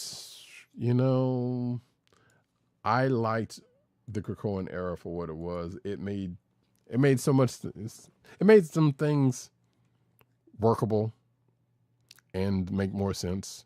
But regardless, here's an article from Screen Rant that's going to another article from AIPT for their regularly scheduled X-Men thing every week. So if you're already up on that, you can go ahead and, you already know about this. But if you don't, you can go check this out, article out, and probably read through to that if you want to be. But he does say here, he quotes the ending of the Krakoan era as bittersweet. So, which, yeah, I agreed. Anyway, new Avengers costumes make every member more powerful. So this is talking about this week's Avengers Assemble number 2 of 5, which, like I said, we'll talk about that next week because, I know Agent 70 read that and that way we can kind of get it out of the way when we talk about then. But I did enjoy reading that for reasons we will get into that has to do with the banter between two characters, I will say, that feel like they're two peas in a pod, but at the opposite ends of the pod. You get Hawkeye, meeting his match, basically, in a way. So, yeah. We'll get into that. But yeah, the new jackets are snazzy. I don't know if we're getting Marvel Legends figures to it, and I'm not sure. I don't know. Part of me is like, well, what sense is giving them jackets make? But also, they had jackets back in the 90s. So I feel like this is just a callback to that. But yeah, I'm sure we will see the actual use case. Oh, wait. I do know why. Shoot. There we go. I'm gonna have to change that. I know. That's why. So if you usually have on captions, I apologize because there was something I forgot to change going, setting up for this week's episode. So, but anyway, Marvel villains joining the cast of West Coast Avengers works, and I feel like that's a play on Force Works, and I don't know how I would appreciate that. But yeah, Ultron, as we already know, is going to be joining the Wackos, or this version of the Wackos, which again still seems more like Force Works than not. But yeah, we saw seeds of this coming out of well, not really, but we saw seeds coming out of this in another book and whatever. The end of Iron Man's book kind of set up with this. So they're trying to get redemption for Ultron. And I'm sitting here like, well, one, we had a good Ultron. I can't remember if that particular version is still around or Avengers AI was the last one to use him. And I believe that version's name was Mark. So yeah, we already got one. We don't need whatever. But also, given what happened with Hank Pym and the merging of Hank Pym and Ultron, maybe I must have missed something here and there in all of that, because I thought that was just a done deal and was what it was, and they were kind of... Well, I know I had seen something had happened to that, but I'm not sure what. So, because I don't remember seeing that ever playing out anywhere. Either way, we will be talking about West Coast Avengers when it comes out on November 27th. Definitely. J. Michael Straczynski smashes the Marvel Universe together in 2025. So, when I first read this article, I thought they were bringing back Marvel Team Up, which in a way they kind of are, but not really. So, let's see. According to this article, so they are kind of bringing back Marvel 2-in-1, from what this is saying. So we know J. Michael Straczynski's writing Cap at this moment, so it's not like he's nowhere. I totally forgot that he was the one who gave us one more day, or ruined us. But whatever. So yeah, New line of standalone one-shots that co-star two Marvel icons of his choosing, teaming up or phasing off. That is the this Straczynski written Marvel 2-in-1s. Excuse me. Let's see. In the spirit of recent non-canon but not by much comics, according to this article, like Jonathan Hickman and Sanford Green's Doom one-shot, which was awesome, and Chip Zdarsky and Daniel Acuña's Avengers Twilight, which was also pretty good. Straczynski aims to tell timeless Marvel stories with Will Robson, Bernard Chang, Elena Casagrande, Herman Peralta, Juan Ferreira, and Phil Noto.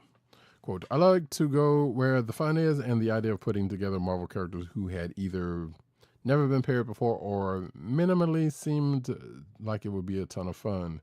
And it was even more of a blast than I anticipated.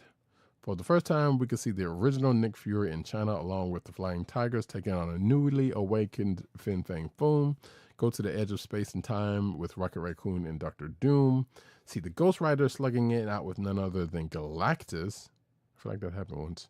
Aunt May caught in the midst of a supernatural battle alongside Agatha Harkness, the Golden Oldies. That's me saying Golden Oldies, not this article. But yeah, everything I've seen here so far seems pretty full. It says the more unlikely the pairing, the more eccentric the combo, the more fun it was to see it come to life. I've been sitting on news of this series for over a year, and I'm so excited to know that we'll finally be hitting newsstands starting in January. So yeah, if you're watching the video version, you can see the covers of said books that were just mentioned. You know, there's the Doctor Doom Rocket Raccoon one. There's the Captain America and Volstagg. Nick Fury versus Fin Fang Foom, and there you go. Next up, the Arachnoid. Supposed to be a mashing of arachnid and symbiote, but this is spoilers for Venom War Spider-Man number 3. So let's see. It says here, apparently Spider-Man takes his ultimate form. At least his daughter is by his side so she can kill them, and I guess her name is the Arachnoid. And if you're watching the video version, you can see that that character right there. Also symbiote clad. Yeah, I've not been reading any of that mess, so I don't care. Next up, Kieran Gillen returns to Darth Vader and Dr. Aphra in his new Star Wars comic, in his first new Star Wars comic in 5 years. And this was, I can't remember, we talked about this last week, but this is for Star Wars: A New Legacy, which is an anthology, if I'm not mistaken, book that is coming up. So yeah, it will contain 3 stories and numerous fan favorite characters, according to this article. Dr. Aphra features in a tale from the Charles Soule and Ramon Rosanas that sees the great and the good, or well, bad, of the Empire convene on the not yet obliterated Alderaan to honor Emperor Palpatine. But while they're doing their evil things, Aphra and Sana Starros are staging a heist. So I'm glad to see Sana Starros in a book. I did love that miniseries she had, and I hope they put her in more stuff. Let's see. The story also promises to reveal a whole host of common characters, including Darth Momin, Chanith Cha, Rick Duel, Commander Zara, and more. And then, of course, the next tale revisits Clone Force, Task Force 99, aka Scar Squadron, not the clone, not the Bad Batch. Darth Vader's elite stormtrooper unit, led by Sergeant Creel. See, this is a Jason Aaron joint with Leonard Kirk, and reveals what became of the deadliest threats to the rebellion. Let's see. And the third and final story is the Kieran Gillen one with Salva Espin.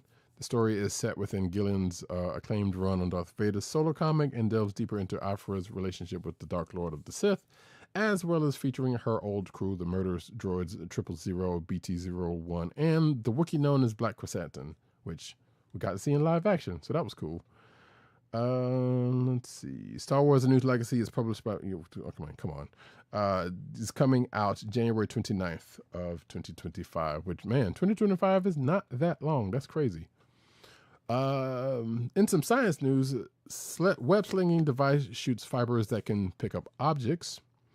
So a little web slinging here. Created at the Tufts University Silk Lab, the sticky fibers come from silk moth cocoons, which are boiled in solution and broken down into fibroid, which are then their building block proteins, according to the team's findings where they are detailed.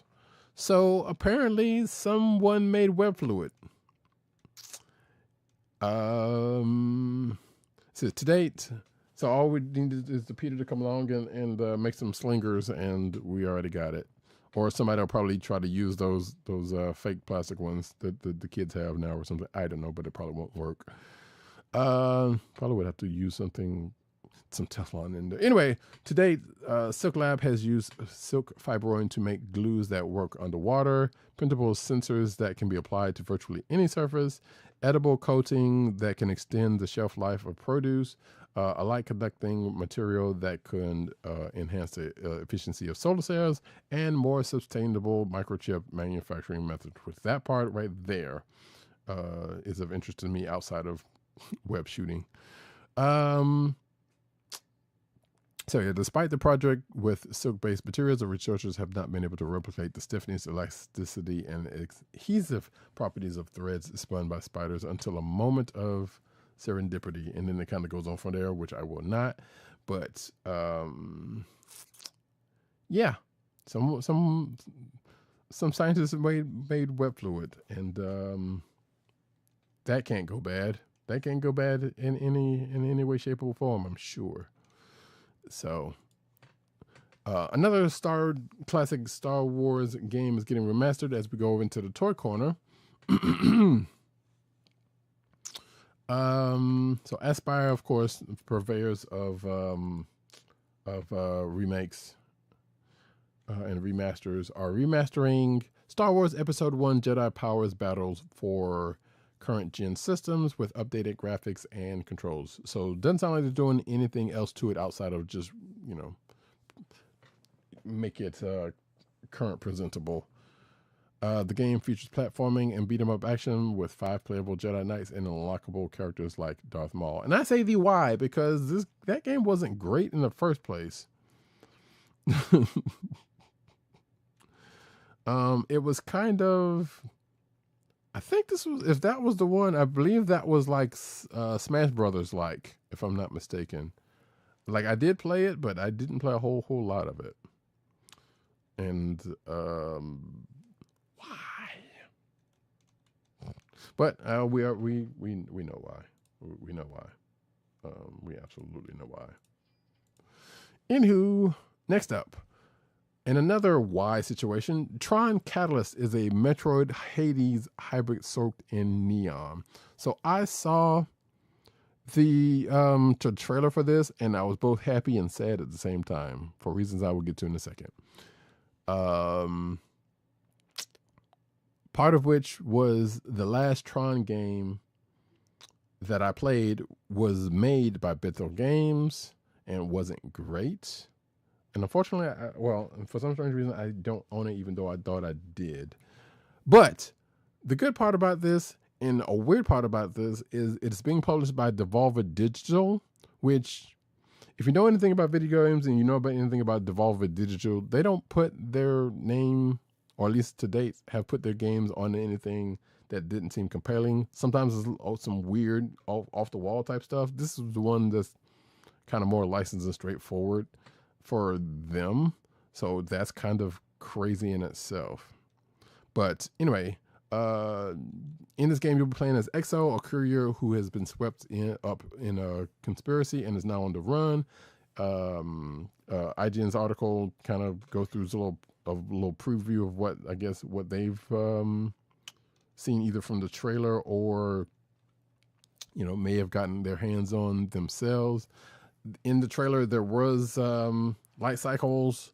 There were the discs. and maybe a combination of the two, but no actual gameplay that I could tell. As this article notes, the Tron Catalyst is set in the same world as Identity, which was the last game that I mentioned that I played. It could have been it had moments, but it could have been a little bit better. I don't know. Or actually, maybe Identity is not the one I'm thinking of. Identity might be the one that I didn't play. But there was one before that I think. So I might be slightly off. I don't know. But either way, there was a 30-minute hands-on demo that IGN got their hands on, so that's how they came upon this. Is this going to be a little bit better than that from what I saw of the last game? Who knows? We'll see. Wolverine prepares to fight the Hulk with new McFarlane toy statue. If you're watching the video version, you can see said statue right there. It's, it is that issue of what issue is that? There we go. The Hulk 340, where you see you see Wolverine claws sheathed with with Great Hulk in the mirror of the shards. I mean, of the claws, which is also weird. Has always been weird because Wolverine's claws don't move.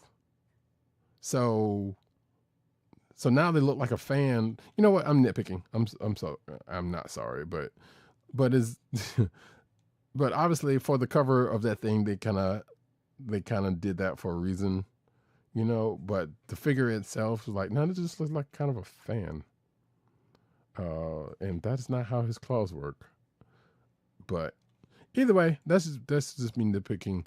It is $49.99, set to be released in November.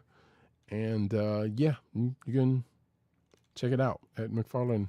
Speaking of McFarlane Toys, DC Multiverse Gold Label Walmart exclusive Hal Jordan Green Lantern pictures. So yeah, we had already talked about this Green Lantern, figure already coming out, but somebody got their hands on some, on the figure since I guess it's out.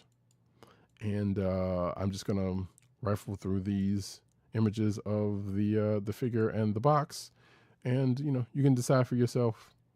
Well, according to this, it says it's coming soon. So, so they must have gotten some a leak or something. So this is not yet available online according to the article, but will likely be soon. So yeah, but anyway, at some point in the soon future, this figure will be out. There you go. And they're trying to make me go broke news. Transformers collaboration with Star Wars. And this is for a Transformers figure that is it is mashing up Transformers and the Mandalorian. So, and it is also a Walmart exclusive.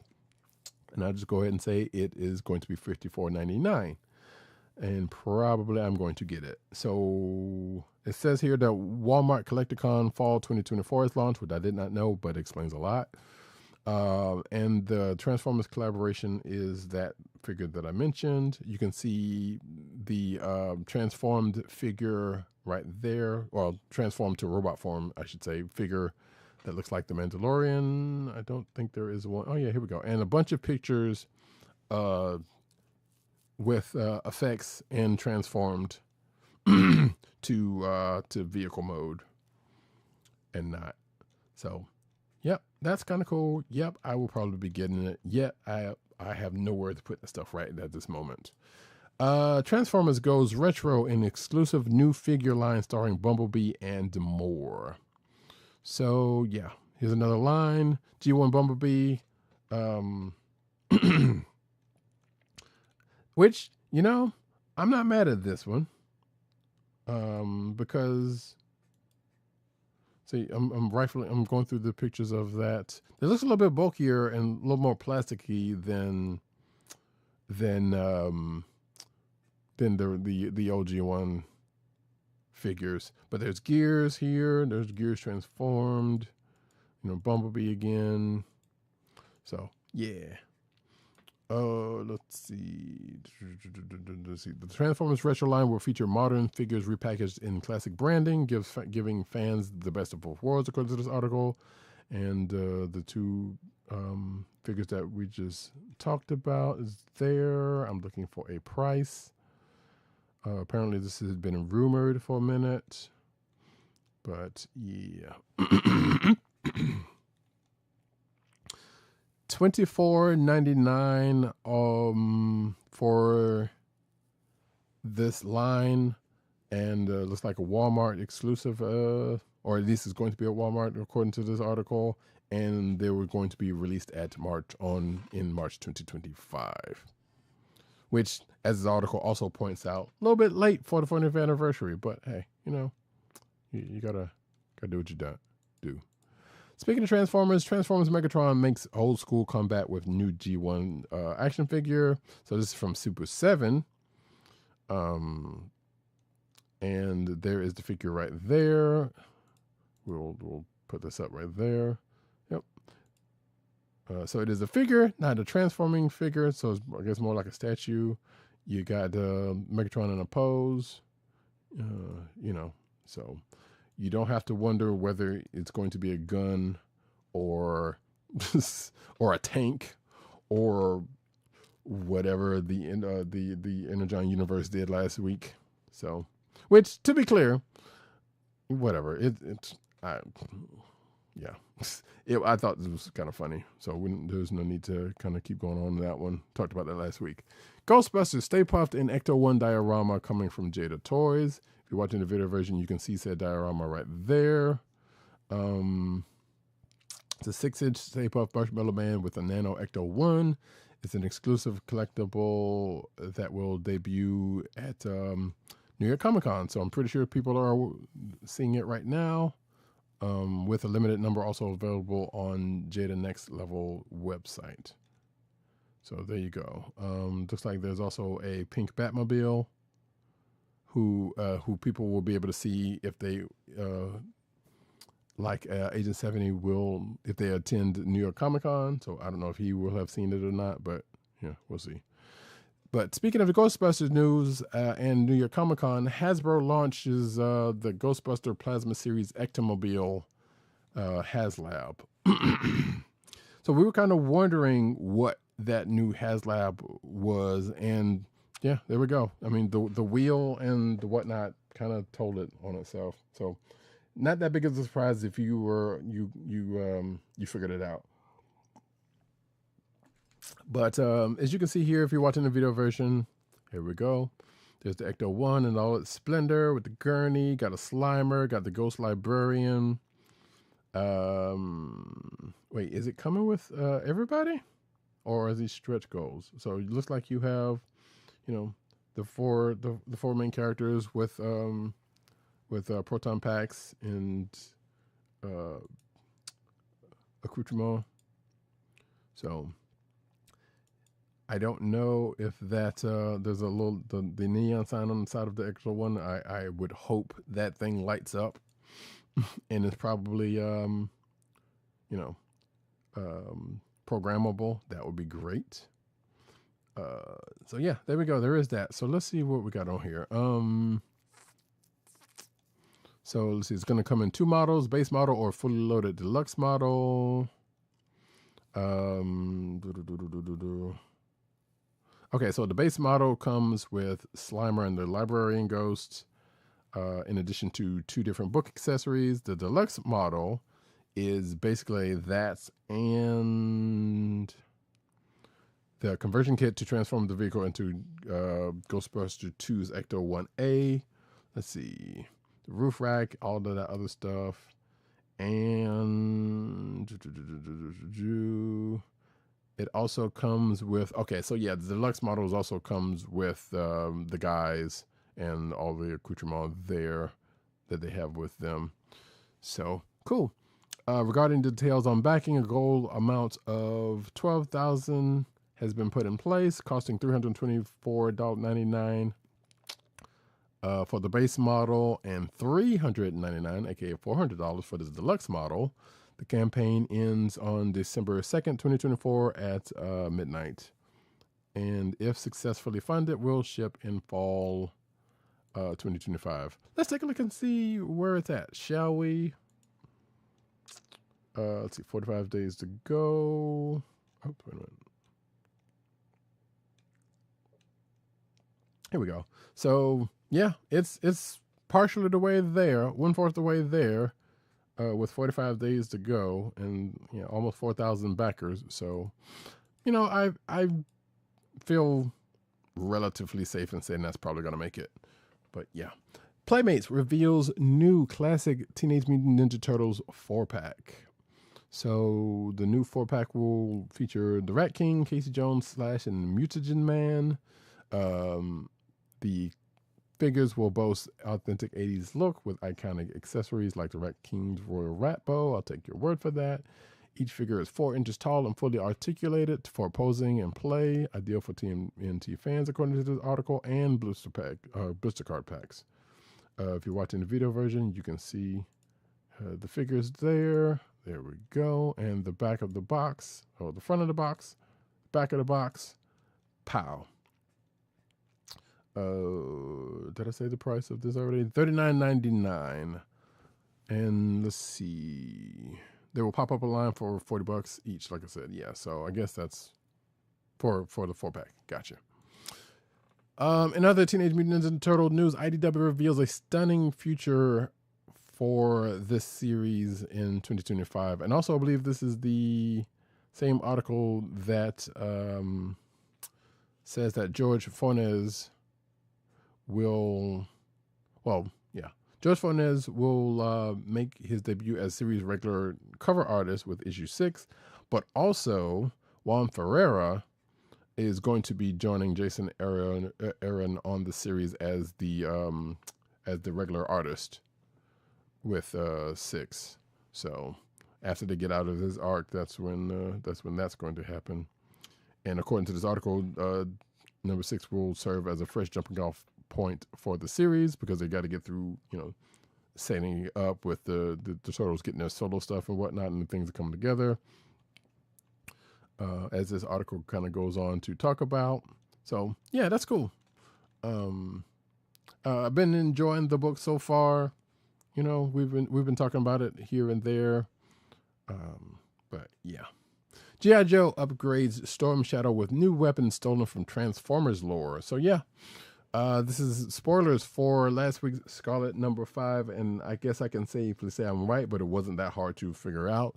And that, because we were trying to figure out if that sword was something out of either G.I. Joe or Transformers cartoon roots, or maybe something in, which sounds like it would have been something from the cartoons and not, the comic book series that came later. As it turns out, yeah, the sword is powered by Energon, so I think I might have mentioned that last week, and that's why it's a big deal. So, yeah, there you go. Last but not least, speaking of G.I. Joe, which is coming up, the Screen Rant articles basically says that G.I. Joe will introduce a new team member, which we knew, but we didn't get any more information about them until now.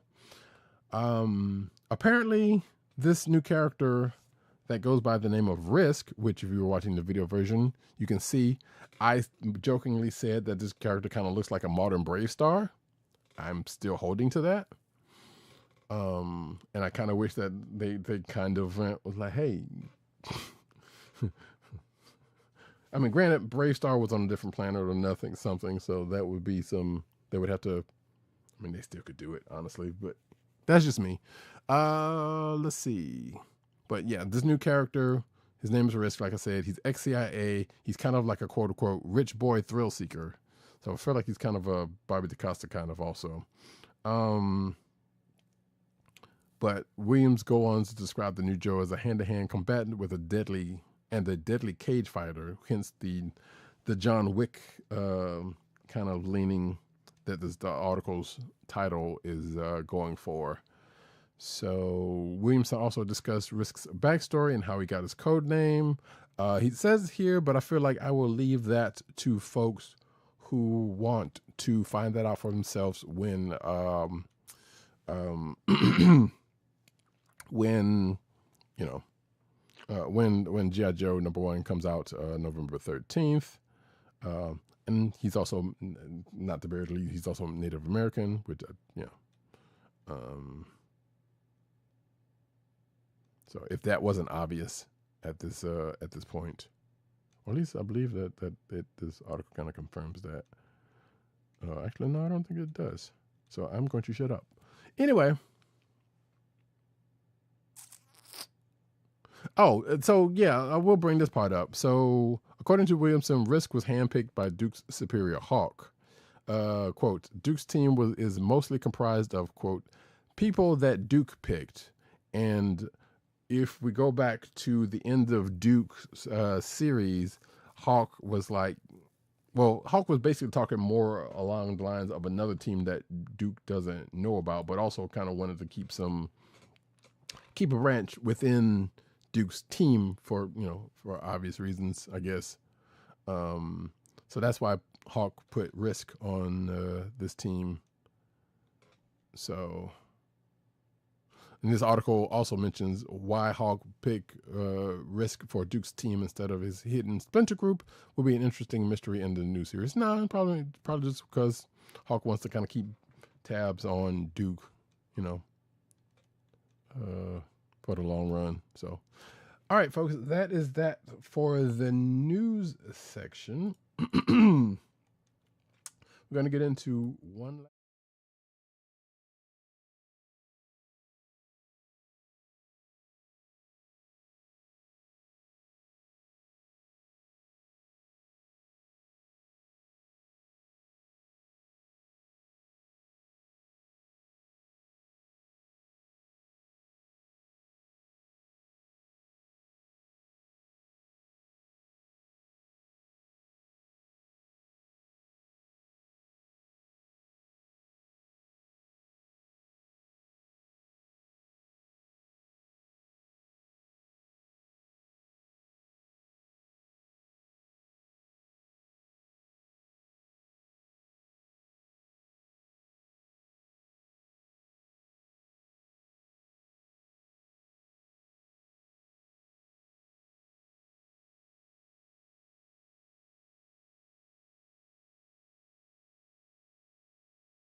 Right here. Here we go. Thanks for coming out, folks. If you stuck it out this long and me rambling, blambling, then hey, you're a good person, and I love you for it. Also, if you are seeing this live or seeing this sometime directly after the fact, I will be recording or I will be streaming some video games this weekend coming. Like I said, Teenage Mutant Ninja Turtles Shattered Fate demo is out there on Steam, and that G.I. Joe Wrath of Cobra game is out fully, but I haven't played it yet outside of the demo that I'd already played on the channel. So if you are following this channel on Twitch, make sure you keep the notifications on so you'll know when that happens. And with that, I've been Roddykat. You can find me at Roddykat on Twitter. You can find me at News Need on Twitter. You can find me at CBCaps on Instagram. Agent 70, you can find on Twitter, Instagram, and Threads. If you're out there at New York Comic Con, say hey if you see him. Don't be weird. Just say what up. Keep pushing. You like the show? Tell them that too. Tell them you like Roddykat. Anyway, just go. You could find this here show on the Coastal Podcast Network. That's CSPN.us. Do it today. You can also find us on your podcast virtual place of choice, whether it be Apple iTunes, aka Apple Podcasts, Spotify, or the Coastal Podcast Network SoundCloud page. You could also find us recording mostly every Thursday night, 9:30 Eastern Standard Time, on the YouTube channel of The Click Nation. That's youtube.com/The Click Nation. That's TheKlikNation. You can also find us also at the same time streaming on Twitch, which is twitch.tv/Comic Book Chronicles. hit like, subscribe, and all that stuff, so you know when we go live. You know the spiel. And with that, folks, I'm gonna kick it out of here so I can go edit this bad boy.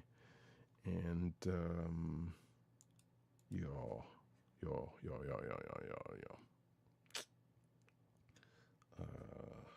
Well, crap. I know what I'm supposed to say here now, but there was something I forgot to do in relation to that. So we are just going to say, there we go. Peace.